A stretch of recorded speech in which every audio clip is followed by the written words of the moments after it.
기억하실지 모르겠습니다만은 제가 누가복음 설교를 3월 초부터 한 3번 정도 말씀을 드렸던 것 같습니다. 누가복음 설교를 시작하면서 마태, 마가, 누가복음이 같은 관점에서 본 복음서다 해서 공관복음이라 말씀을 드렸고, 공관복음서 각각의 특징에 대해서 말씀을 드리는 가운데 특별히 누가복음이라고 하는 책은 잃어버린 자에 대한 구원에 특별한 관심을 가지고 있었고, 여인들의 복음이며 또 모든 사람의 복음이며 기도의 복음이다라고 하는 사실에 대해서 말씀을 드린 바가 있습니다. 이 누가복음은 예수님의 생애와 교훈에 관해 의사 누가가 기록했는데, 누가는 사도 바울의 동역자이기도 했습니다. 예수님 탄생 직전에, 그러니까 유대 왕 헤롯 때에 사가랴와 또 엘리사 두 부부의 가정에 대해서도 말씀을 나눈 바가 있습니다. 그 이후에 부활절을 보내고 성령 강림절을 지난 이후에 오늘 말씀을 계속 전하게 되었습니다. 본문 말씀을 중심으로 해서 하나님 앞에 흠이 없이 행하더라 라고 하는 제목으로 말씀을 드리고자 합니다. 우리나라 역사학자들의 말에 따르면은 우리나라 사람들은 고려시대까지만 해도 그래도 적극적이고 활달하고 또 여성에 대해서 존중하며 낙관적인 세계관을 가지고 있었다고 평하고 있습니다.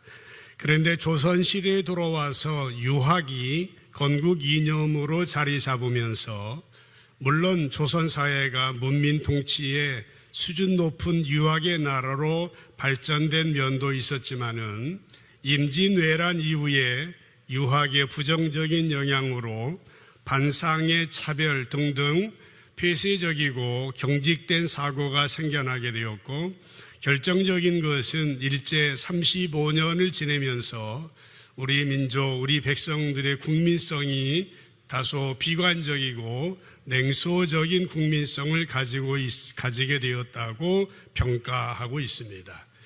35년의 일제 치하에 대한 얘기입니다. 우리가 이스라엘 백성들, 오늘 본문에 나오는 이스라엘 백성들의 모습은 그러면 어떠했겠습니까? 이스라엘의 역사는 남과 북으로 나뉘어지고 결국에 남유다가 바벨론에게 망하고 포로로 잡혀갔습니다. 포로 생활 70년을 보내게 되었는데 70년이라는 이 기간은 일제 치하보다도 2배나 더 긴 기간이었습니다. 이 기간 동안 이스라엘 백성들은 자기 나라의 말을 잃어버리려고 했습니다. 그러다 보니까 예수님이 오셨을 때의 이스라엘 백성들은 포로에서 풀려난 지 수백 년이 지나갔음에도 불구하고 자기 나라 말을 사용하지 못했었습니다. 아직도 아람어라고 하는 고대 근동의 이 언어를 사용하고 있었습니다. 잘 아시는 것처럼 예수님이 마지막 십자가상에서 부르짖는 나의 하나님, 나의 하나님, 어찌하여 나를 버리셨습니까? 라는 그 기도도 아람어인 엘리 엘리 라마 사막다니라는 기도였습니다. 거기다가 이스라엘 백성들의 형편은 어떻습니까? 분봉왕이었던 헤롯 대왕이 40년이나 지배를 하고 있었는데 강압적인 지배였습니다. 헤롯은 유대인도 아니고 에서의 후손인 에돔 사람이었습니다. 그는 매우 야심이 가득한 정치적인 인물이었습니다. 그의 정권을 유지하기 위해서 부인도 죽이고 자식도 죽이고 예수님 때에 2살 이하의 남자아이들 모두 죽여라 명할 정도로 잔인한 사람이기도 했습니다. 그는 유대인들의 환심을 사려고 인기 전술도 구사했지만은 여전히 백성들의 형편은 곤궁한 상황 가운데 빠져 있었던 것입니다. 거기다 더해서 로마 제국의 사조를 받은 세리들은 동족들에게 과중한 세금을 부과하였기 때문에 백성들의 궁핍함은 말로 다할 수 없을 정도였습니다. 이런 상황 가운데 유다 백성들이 바른 신앙을 가진다고 하는 것은 결코 쉬운 일이 아니었습니다. 그러나 이렇게 이스라엘 백성들이 도탄에 빠져 있고 또 영적으로 어두움이 깊었을 때에 하나님 나라의 새로운 역사는 시작되고 있었습니다. 그렇습니다. 항상 하나님 나라의 역사는 하나님께서 선택한 하나님의 사람들을 통해서 이루어지게 됩니다. 하나님은 그 사람이 세상에 어떠한 형편, 어떤 위치에 있다 할지라도 하나님의 역사는 하나님의 사람들을 통해서 이루어지게 되는 것입니다. 하나님 앞에 중요한 것은 무엇이냐? 흠이 없는 하나님의 사람들을 통하여서 하나님은 당신의 나라 역사를 이루어 가신다라고 하는 것입니다. 예수님이 이 공생애를 시작하고 세상에 태어나기 직전에 이스라엘의 상황이 바로 이것인데, 이때 나타나서 하나님의 일을 시작한 사람이 바로 오늘 우리가 읽은 본문의 주인공인 사가랴 부부였던 것입니다. 첫 번째, 그는 하나님 앞에 의인이었습니다. 의인이라면 세상에 의인이 어디 있겠습니까? 모두 죄인이지만은, 그러나 성경은 그를 의인이라고 말하고 있습니다. 6절 말씀을 보시면 이 두 사람이 하나님 앞에 의인이니 그렇게 말했어요. 의인이었습니다. 그래서 모든 주의 계명과 규례대로 흠이 없이 행하더라라고 하는 것입니다. 그는 여러분 특별한 사람이 아니었습니다. 당시 수많은 제사장 부부들의 부모들 중에 보통 가정이었습니다. 오늘날로 말하자면 평범한 목회자의 가정이었습니다.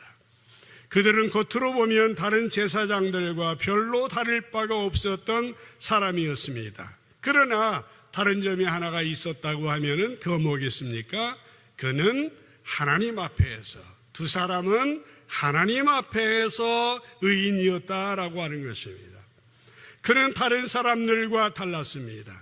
하나님 앞에서 하나님 보시기에 다른 사람이었습니다. 하나님 보시기에 의로운 사람이었습니다. 하나님과 바른 관계를 가지고 주님의 모든 계명과 규례를 실천한 사람이었다라고 하는 것입니다. 이 부분에서 우리가 주목해야 될 것은 무엇입니까? 이 두 부부는 하나님의 모든 계명을 지켰기 때문에 하나님 앞에 의인이다 인정받은 것이 아닙니다. 이 부부들은 하나님 앞에 의로운 사람이었기 때문에 그 됨됨이가, 그 인격이 제대로 되었기 때문에, 하나님과의 바른 관계에 있었기 때문에 하나님의 모든 명령하신 것을 지킬 수 있었다라고 하는 것입니다. 중요한 것이 이것입니다. 그 사람의 됨됨이입니다. 그 사람의 인격입니다. 그 사람의 내면 세계입니다. 그 사람이 어떤 사람이냐가 삶의 열매 속으로, 언어로, 삶으로, 열매로 나타나도록 되어 있는 것입니다. 한 번은 예수님께서 마태복음 7장 16절에서 19절까지 산상수훈을 통해서 말씀하신 적이 있습니다. 그들의 열매로 그들을 알지니 그랬습니다. 열매로, 삶의 열매로 그 사람의 인격을 안다라고 하는 것입니다. 가시나무에서 포도를 맺겠느냐, 따겠느냐, 또는 엉겅퀴에서 무화과를 따겠느냐. 이와 같이 좋은 나무마다 아름다운 열매를 맺고 못된 나무가 나쁜 열매를 맺나니, 좋은 나무가 나쁜 열매 맺을 수 없고 못된 나무가 아름다운 열매 맺을 수 없느니라. 아름다운 열매 맺지 아니하는 나무마다 찍혀 불에 던져지느니라 말씀을 하고 있습니다. 무슨 말씀입니까? 예수님이 하신 말씀은 사과가 열리면 그 나무는 틀림없이 사과나무라는 겁니다. 배가 열리면 배나무인 것이죠. 또 건강한 나무가 좋은 열매를 맺고 건강하지 못한 나무가 부실한 열매를 맺는다라고 하는 것입니다. 바꾸어서 말씀을 드리자면은, 원래는 배나무인데 사과를 맺고 싶다고 해서 사과를 갖다 붙여놓는다고 해서 사과나무가 되는 것은 아니다라고 하는 것입니다. 원래 형편없는 사과나무인데 좋은 사과를 가져다가 달아놓는다고 해서 이제 건강한 나무가 되는 것은 아니다라고 하는 것이에요. 그렇기 때문에 나무의 종 자체가 이미 그 나무가 맺을 열매의 종류를 결정하고 또 나무의 건강 상태가 그 나무가 맺을 열매의 질을 결정한다라고 하는 말씀인 것입니다. 사랑하는 성도 여러분, 우리가 그리스도인으로서 하나님 앞에 하나님의 자녀답게 성실하게 진실하게 살려고 하기 때문에 우리는 어떻게 합니까? 교회 나와서 예배하고 찬양하고 봉사하고 선교하고 구제하는 거 아니겠습니까? 우리가 단지 교회에서 뭔가를 했기 때문에 그것이 우리가 진정한 그리스도인이다라는 사실을 증명해 주는 것은 아닌 것입니다. 우리가 어떤 사람이냐가 중요한 것입니다. 물론 이 두 가지가 따로 다니는 것은 아닙니다. 하나님 앞에 진실하게 살려고 하지 않는 사람이 하나님의 일을 진실하게 감당하려고 하는 것은 불가능합니다. 그러나 우리가 어디에 먼저 우선순위를 두느냐, 우리가 어디에 먼저 초점을 두어야 하는지는 늘 염두에 두어야 한다고 하는 것입니다. 여러분은 어떤 사람입니까? 우리는 어떤 사람인지 우리 내면이 중요하다라고 하는 것입니다. 성경을 보면은요, 이 원리가 언제나 가르쳐지고 있습니다. 세상에서 죄인은 어떤 사람입니까? 죄 지은 사람이에요. 감옥에 들어가 있는 사람입니다. 그러나 하나님의 말씀은 뭐라고 하고 있습니까? 우리가 원래 죄인이기 때문에 죄를 짓는 겁니다. 비록 감옥에는 들어가 있지 않지만은 자유스러운 몸 같지만은 죄인이다라고 하는 것입니다. 마태복음 1장 19절 20절에 보면은 마리아의 남편 요셉에 대해서 기록되어지고 있습니다. 그의 남편 요셉은 의로운 사람이다. 그를 드러내지 아니하고 가만히 끊고자 하여 그렇게 말하고 있습니다. 뭘 드러내지 않습니까? 지금 정혼한 여인 마리아가 아직 부부와 관계도 갖지 않았는데 아이가 생긴 겁니다. 그것을 드러내지 않고 가만히 끊으려고 했습니다. 그런데 20절에 보면은 이 일을 생각할 때에 주의 사자가 꿈속에서 나타나서 다윗의 자손 요셉아, 내 아내 마리아 데려오는 것을 무서워하지 말아라. 그의 잉태된 자는 성령으로 된 것이다 라고 하는 말씀을 듣게 됩니다. 요셉과 마리아의 정혼 기간 중에 마리아가 임신했다고 하는 것은 구약의 율법 신명기에 보면은 돌로 쳐 죽일 수 있었습니다. 이것을 다른 사람에게 알리기만 하면은 결혼도 끝낼 수 있고 돌로 쳐 죽일 수 있고 자기의 무죄함도 증명할 수 있었습니다. 그러나 그는 하나님 앞에 어떤 사람이었습니까? 의로운 사람이었다라고 하는 것입니다. 그렇기 때문에 성령으로 잉태되었다는 하나님의 사자의 말을 믿을 수 있었고 마리아를 데려오고 끝까지 동침하지 아니할 수 있었던 것입니다. 다시 말해서 요셉이 그런 일을 했기 때문에 의로운 사람이 된 것은 아닙니다. 그가 의로운 사람이었기 때문에 그렇게 행할 수 있었던 것입니다. 사가랴 부부는 하나님 앞에 의로운 사람이었습니다. 이 사람들을 통하여 하나님의 새로운 역사가 시작이 되어진 것입니다. 이것에 참여한 우리 모두의 마음 가운데 하나님 앞에 의로운 사람으로 정말 하나님의 새로운 역사의 주인공이 되는 저와 여러분 모두 되시기를 주님의 이름으로 간절히 축복합니다. 두 번째로 이제 사가랴 부부는 하나님 앞에 의로운 사람이었는데 사가랴는 어떤 사람이었습니까?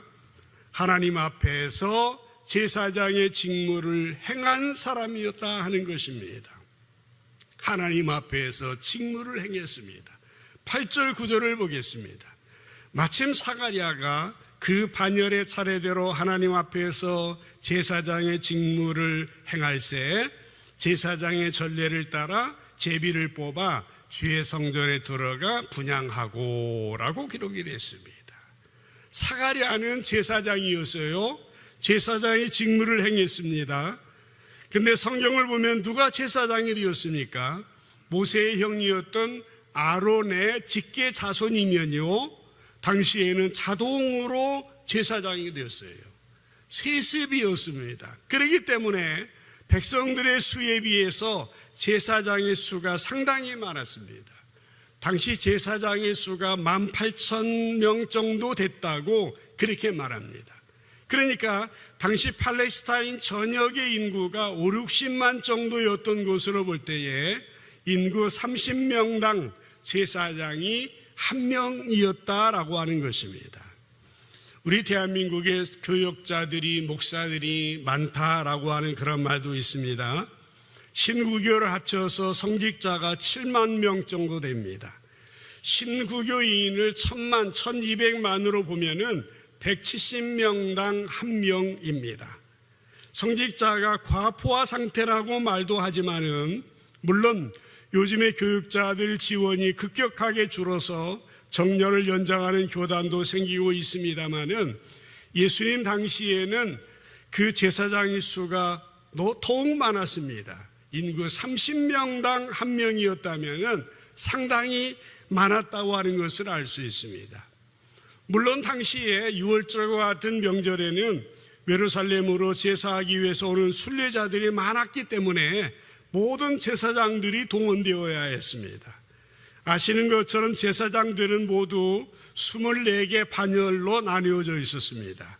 한 반열에 750명 정도였고 제사장들이 있었는데, 각각의 반열이 1년에 한 주간씩 2번, 2주간씩 맡아서 봉사했다고 합니다.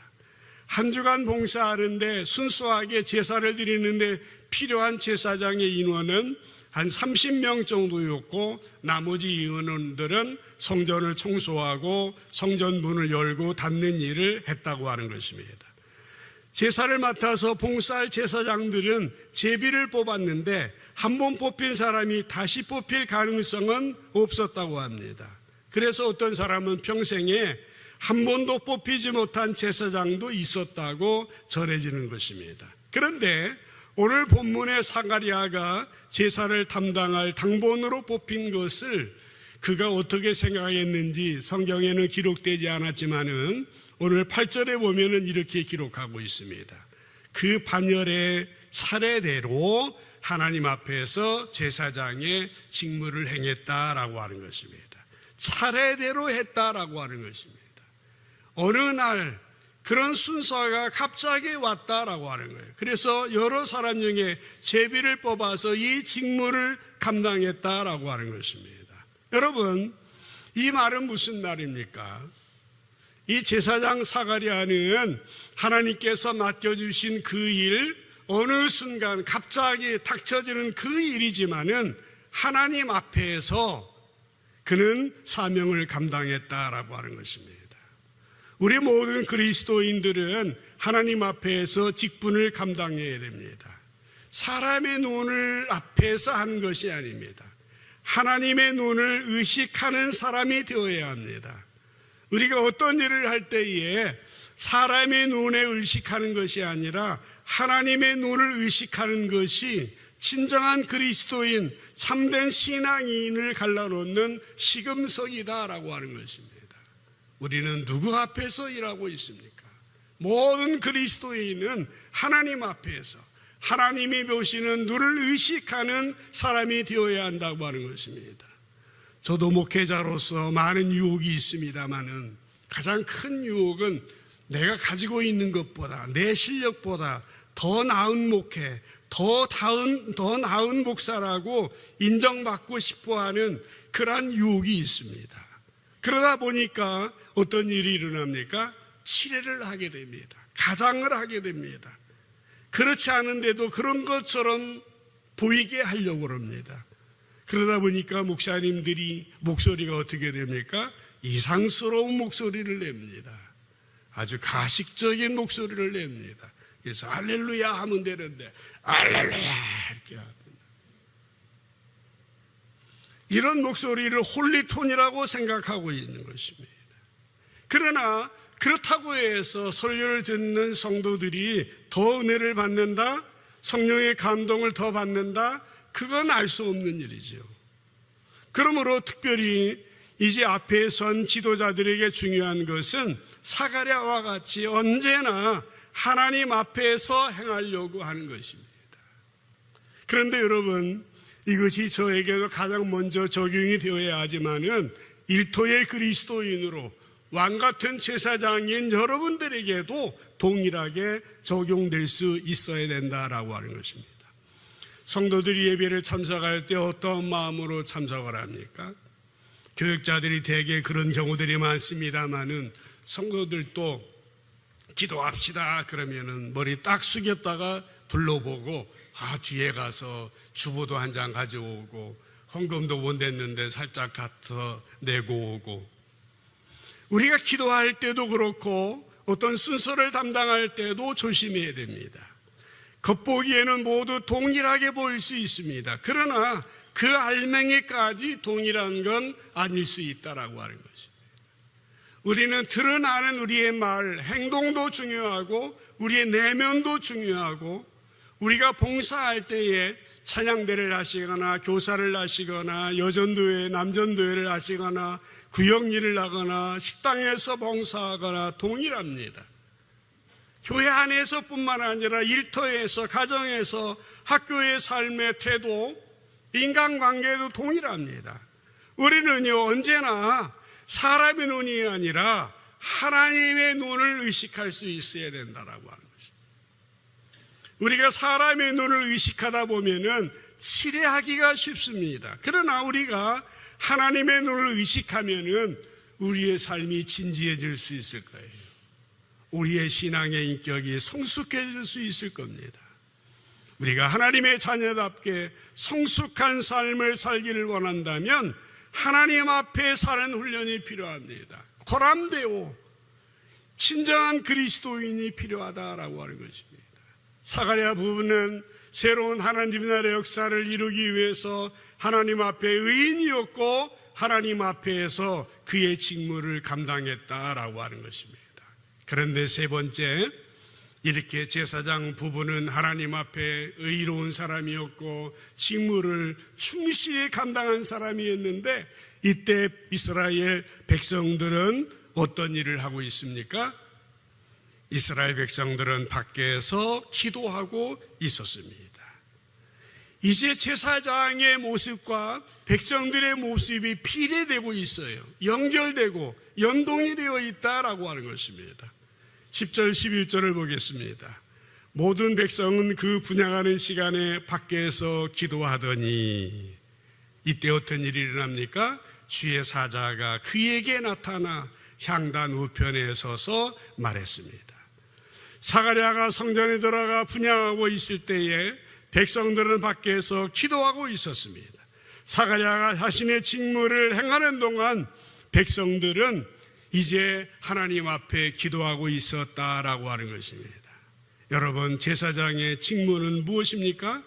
하나님 앞에 백성들의 죄를 걸머쥐고 들어가는 겁니다. 거기에는 대제사장만 들어갈 수 있었습니다. 대제사장 자신의 죄를 가지고 백성들의 죄를 함께 대속하는 겁니다. 그때 이스라엘 백성들은 밖에서 뭘 했습니까? 백성들은 제사장이 제사를 드리고 나오기를 기다렸습니다. 왜 그렇습니까? 그 제물이 연락이 되지 못하면 제사장이 성소 안에서 죽습니다. 그러면은 당시 이 백성들은 제사장을 끌어내야 돼요. 그 죽었는지 안 죽었는지를 보려고 제사장의 긴 치마 같은 옷의 끝에는 방울을 달아 나왔다 하지 않습니까? 밖에서 백성들이 들여다보면 죽으니까 들여다보지 아니하고 방울 소리가 나지 아니하면은 이제 그 제사장을 끌어냈다고 하는 얘기입니다. 만일 살아서 나오면 백성들의 죄는 사해졌기 때문에 밖에서 백성들은 기도하고 있었던 것입니다. 그러니까 제사장이 분향하는 제사의 행위는 백성들을 하나님 앞에 기도하게 하는 방법이 되는 셈이었던 것입니다. 그런 의미에서 목회자가 하나님 앞에 바로 서는 것은 자신을 위한 것일 뿐만 아니라 모든 성도를 위해서도 정말 필요한 것이라고 하는 것입니다. 그런데 여러분, 저와 여러분의 관계뿐만 아니라 한 단계 더 나아갈 수 있습니다. 여러분들이 하나님 앞에 바로 서는 것은 무엇 때문입니까? 또 다른 사람을 위해서도 중요하다라고 하는 것입니다. 제가 여러 번 그런 말씀을 드린 적이 있습니다. 성도들에게 하나님의 말씀은 성경이지만 세상 사람들이 보는 성경은 여러분의 행동이다라고 하는 것입니다. 베드로전서 2장 9절에 보면은 그러나 너희는 택하신 족속이요 왕같은 제사장들이요 거룩한 나라요 그의 소유가 된 백성이니 라고 말씀하고 있습니다. 우리는 정말 이 말씀대로 믿는다면 우리의 일터에서 우리가 만나는 사람들 사이에서 제사장으로 살아야 된다고 하는 사실입니다. 우리는 우리 한 사람으로만 존재하는 것이 아닙니다. 나를 통하여 이웃으로, 나를 통하여 이 민족까지 영향을 줘야 되는 것입니다. 창세기에 보면 요셉이라는 인물이 있잖아요. 요셉 한 사람이 바로 서 있음으로 말미암아 하나님을 믿지 않았던 보디발의 집이 복을 받게 되었고 애굽이라고 하는 나라가 복을 받았지 않습니까? 이것처럼 우리 가정과 일터에서 우리의 역할이 제사장의 역할, 왕같은 제사장의 역할이 중요한 것입니다. 그래서 다윗이라고 하는 사람은 시편 16편 8절에서 이렇게 고백을 하고 있습니다. 마음을 모아서 함께 읽어보도록 합시다. 시작. 내가 여호와를 항상 내 앞에 모심이요 그가 나의 오른쪽에 계심으로 내가 요동치 아니하리로다. 아멘. 오른쪽에 계심으로 내가 흔들리지 아니한다라고 하는 것입니다. 다윗은 언제나 하나님을 자기 앞에 모셨습니다. 하나님께서 오른편에 계셔주시겠다고 고백을 했습니다. 오른편은 하나님의 능력을 상징합니다. 그러니까 다윗이 하나님 앞에서 행했을 때에 하나님께서 능력으로 함께해 주셨던 것이죠. 이것은 다윗 자신이 그렇게 고백한 것만 아니라 다윗의 아들이 솔로몬이잖아요. 나중에 아버지 다윗을 추억하면서 이런 고백을 했습니다. 열왕기상 3장 6절을 보세요. 솔로몬이 이르되 주의 종 내 아버지 다윗이 성실과 공의와 정직한 마음으로 주와 함께 주 앞에서 행함으로 주께서 그에게 큰 은혜를 베푸셨고 아들이 아버지가 어떤 분인지를 알았어요. 또 주께서 그를 위하여 이 큰 은혜를 항상 주사 오늘과 같이 그의 자리를 왕의 자리에 앉을 아들을 솔로몬 자기를 다윗에게 주셨나이다 라고 말하고 있는 것입니다. 돌이켜보면 솔로몬이 왕이 되어 하나님께 1000번제를 드렸을 때에 하나님이 꿈속에서 나타나셔서 네가 원하는 것이 무엇이냐 내가 주겠다라고 말씀했습니다. 그때 솔로몬이 기억해낸 것이 아버지 다윗이었습니다. 솔로몬이 아버지에 대해서 기억한 것이 바로 이것입니다. 우리 아버지 다윗은 하나님과 함께한 분이에요. 하나님 앞에서 행하셨던 분이야. 그렇기 때문에 자기가 왕이 될 수 있었다는 사실을 깨닫게 되었습니다. 아들이 볼 때도 아버지는 정말 이런 분이었다. 하나님과 동행하는 사람이었던 것입니다. 사랑하는 성도 여러분, 우리가 신앙인으로서 정말 가장 부러워할 사람은 어떤 사람인 것 같습니까? 저는 그렇습니다.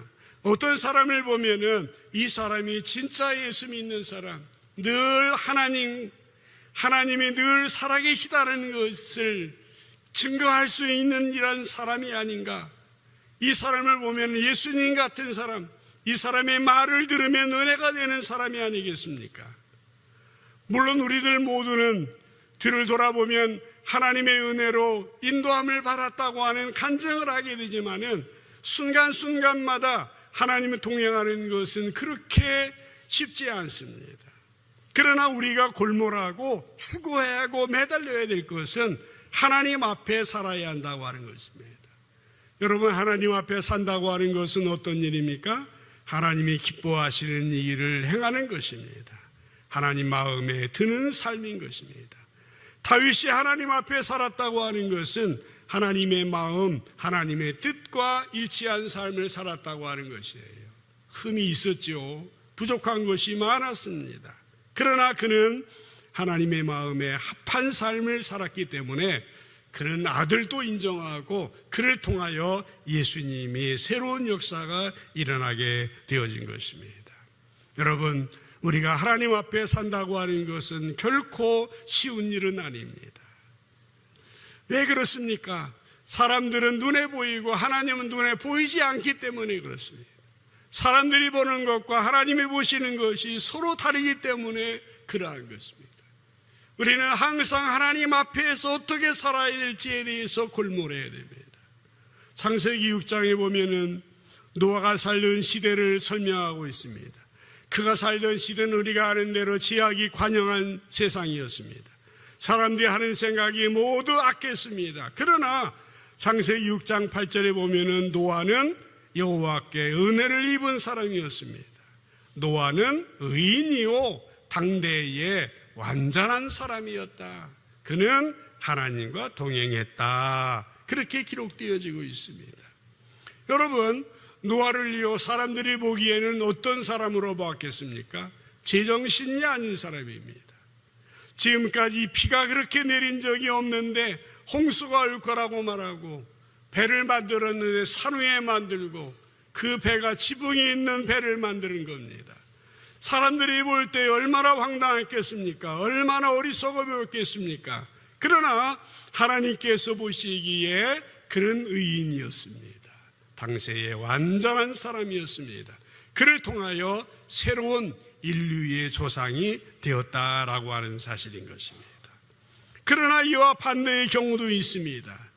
사무엘이 어렸을 때에 엘리가 제사장이었습니다. 엘리 제사장이 아들들 얘기하시죠. 사무엘상 2장 12절에 보면은 그 아들들의 내용이 나옵니다. 그들은 행실이 나빴어요.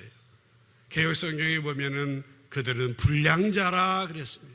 여호와를 알지 못했다라고 하는 것입니다.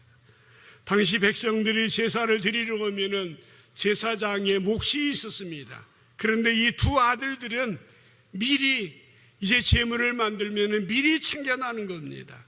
백성들이 가지고 온 제물을 제사 드리기 전에 억지로 빼앗았습니다. 가마에서 갈고리로 찔러서 걸려 나오는 것을 자기 것이라고 챙겼다고 하는 것입니다. 그들은 사람들이 볼 때는 제사장이요 세습을 받았기 때문에, 그러나 하나님 보시기에는 불량한 사람이었습니다. 사랑하는 성도 여러분, 사람들은 사람을 평가할 때에 그가 가지고 있는 명함으로 그의 경력으로 평가합니다. 그러나 내가 가진 경력, 내가 가진 명함과 하나님이 보시는 나와는 같을 수도 있지만 같지 아니할 수도 있습니다. 사람들은 그것을 보지만 하나님 보시는 것은 중심을 보시는 것입니다. 그런 사람들을 통하여 하나님의 역사가 일어났고, 이제 사가랴 부부, 사가랴 백성들을 통하여 이제 예수님의 탄생의 놀라운 역사가 일어나게 되어지는 것입니다. 여러분, 1527년에 종교개혁이 일어났습니다. 사진에 나오는 마틴 루터라고 하는 이 사람이 종교개혁 운동을 일으켰는데요, 2000년의 그 역사를 공부해 보면은 모든 사건들이 있었지만은 가장 중심이 되는 것이 이 종교개혁이고 르네상스 문해부흥입니다. 그때 이후에 인간들이 존중을 받게 되었고, 그래도 사람답게 살 수 있는 세상이 되어진 것을 여러분이 공부하면 아실 수 있을 겁니다. 그런데 이 마틴 루터는요, 1517년에 종교개혁 운동을 일으켰습니다마는 그로부터 4년이 지난 1521년 교황에게 이제 불려나가게 됩니다. 웜스라고 하는 그 보럼스 국회에 불려가서 자기가 썼던 책을 취소할 것을 요구하게 됩니다. 루터는 생각할 시간을 달라고 합니다. 국회는 하루의 시간을 주겠다라고 말했습니다. 그날 이제 루터는 고민에 빠져 있었습니다. 어떻게 할까? 하나님 앞에서 내가 어떻게 할까? 그 다음날 보럼스 국회에 불려 나가서 뭐라고 했는지 아십니까? 루터는 출석에서 자기가 쓴 책들이 성경이 말하는 것과 다르다 하면 취소할 수 있겠지만 그렇지 않으면 초래할 수 없다라고 말하면서 이렇게 외치게 됩니다. 그 외친 그 말이 하나님, 나는 여기 있습니다. 나는 어찌할 수 없습니다. 하나님, 나를 도와주십시오. 이렇게 보럼스 국회 앞에서 말하였습니다. 이 장소, 이 하나님 앞에서 이렇게 선언했던 이 장소를 기념하기 위해서 이 보럼스에 가보면은 이런 사진이 있습니다. 저 자리에서 이 국회가 있었던 자리라고 합니다. 저기 신발처럼 저 안에다가 이제 발을 놓고 사진 촬영도 하고 기념 촬영하게 됩니다. 여러분, 말씀을 정리하겠습니다. 우리의 삶은 하나님 앞에 있습니다. 사실은 우리가 하나님 앞에서 행하느냐 아니냐가 문제가 아니라 우리의 삶을 하나님께서 기뻐하시느냐, 인정하시느냐, 인정하지 않느냐 훨씬 중요한 문제입니다. 항상 우리는 하나님 앞에 의롭고 하나님 앞에 진실하게 설 수 있어야 됩니다. 그래서 하나님의 일을 이루어 드려야 한다고 하는 것입니다. 예수님이 탄생하시기 직전에 사가랴 부부의 모습, 백성들의 모습을 오늘 살펴보았습니다. 이 시대, 참으로 어려운 이 시대에 우리가 살아가고 있습니다. 우리는 어떻게 해야 됩니까? 오늘 주신 하나님의 말씀처럼 하나님의 성령 안에서 공동체 가운데서 특별히 하나님 앞에서 의롭고 진실하게 서는 저와 여러분 되시기를 주님의 이름으로 간절히 축복합니다.